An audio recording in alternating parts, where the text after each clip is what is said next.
अ, नमस्कार, जय हिंद, जय भारत साथियों। आज मैं आपके सामने एक बहुत ही खास बात लेकर के दोबारा से हाजिर हूँ। साथियों, जैसा कि आप देखते हैं हर बार जब मेरी वीडियो आती है तो कुछ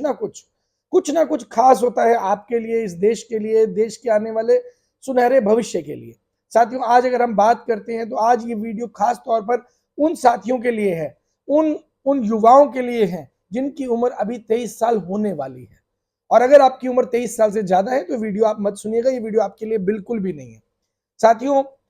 मैं आज ये बात 23 साल की इसलिए कर रहा हूं कि हमारे देश में जो शहीद आजम भगत सिंह, जिन्होंने 23 साल 5 महीने की उम्र में फांसी को गले से लगा लिया, और आज की तारीख के अंदर उनके सपनों को पूरा करने की बात करें तो मुझे ऐसा लगता है कि सिर्फ 23 साल के युवा, जिनकी उम्र अभी 23 साल नहीं हुई है, ये 23 साल होने वाली है, केवल वही युवा आगे बढ़ करके उनके सपनों को पूरा करने का काम कर सकते हैं। लेकिन यकीनन अगर हमारे देश में एक व्यक्ति केवल 5 साल के लिए काउंसलर रह जाता है, केवल 5 साल की मैं बात कर रहा हूं, अगर 5 साल के लिए काउंसलर भी रह जाता है तो उसकी 7 पीढ़ियों को काम करने की जरूरत नहीं पड़ती। इतना पैसा एकत्रित वो कर लेता है, और वो पैसा जो एकत्रित किया जाता है वो आम जनता के हिस्से का पैसा होता है जो वो इकट्ठा कर लेता है। तो आज की तारीख के अंदर इस लड़ाई को लड़ने के लिए उन युवाओं को आगे आने की जरूरत है, जो शहीद आजम भगत सिंह के नक्शे कदम पर चलकर उनके सपनों का भारत। सबसे पहली बात, भगत सिंह को फांसी जो हुई उसमें सबसे बड़ा नुकसान क्या हुआ? सबसे बड़ा यह नुकसान हुआ कि भगत सिंह के जो सपने थे, हमारे देश के जो बाकी क्रांतिकारियों के जो सपने थे, वो सपने दब गए, कुचले गए।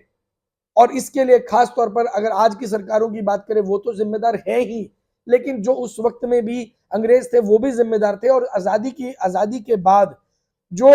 इतिहास हमें संभाल कर रखना चाहिए था, संजो कर रखना चाहिए था, भगत सिंह को शहीद का दर्जा देना चाहिए था, भगत सिंह के सपनों को पूरा करने का जो काम करना चाहिए था, वो सब काम जिसने नहीं किया, वो लोग भी इसके उतने ही कसूरवार हैं जितने अंग्रेज कसूरवार थे, और जितना आज मौजूदा सरकार में बैठे हुए लोग कसूरवार हैं। तो हमें इस लड़ाई को आगे लड़ना होगा। और आप में से जो भी साथी मेरे साथ आगे बढ़कर इस मिशन में साथ देना चाहते हैं, लड़ाई को लड़ना चाहते हैं, क्रांतिकारियों के सपनों को पूरा करने की इस लड़ाई में आगे बढ़ना चाहते हैं, और अगर आप जिस भी राज्य से हैं, अपना मैसेज मुझे भेजिएगा, मेरे डिस्क्रिप्शन में आपको मेरा नंबर मिल जाएगा।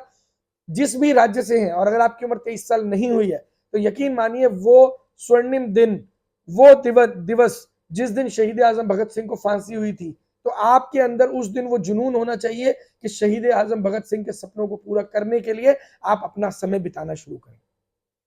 23 साल का युवा जब अपनी जान दे देता है, फांसी पर लटक जाता है, तो सोच कर देखिए उस वक्त में कितना क्या क्या क्या उनके ऊपर बीत रहा होगा, क्या क्या चीजें उन्होंने पढ़ी। लेनिन को उन्होंने पढ़ा, इतिहास को उन्होंने पढ़ा, उन्होंने मध्यम वर्गीय परिवारों को साथ लेने की बात करी, उन्होंने गरीब लोगों को साथ लेने की बात करी कि क्रांति तभी आएगी जब ये सब लोग इकट्ठे होंगे। और नहीं तो होगा क्या, जैसे आज उनके सपनों का सौदा करके लोग सत्ता में पहुंच जाते हैं, जाके सत्ता में बैठ जाते हैं, किसी को पैसा मिल जाता है, किसी को संसाधन मिल जाते हैं, लेकिन पिछले जब से देश आजाद हुए आज तक कोई भी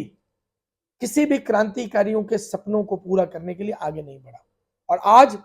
ये ये जो लड़ाई है, ये मैं उन युवाओं के हवाले करने वाला हूं जिनकी उम्र 23 साल है।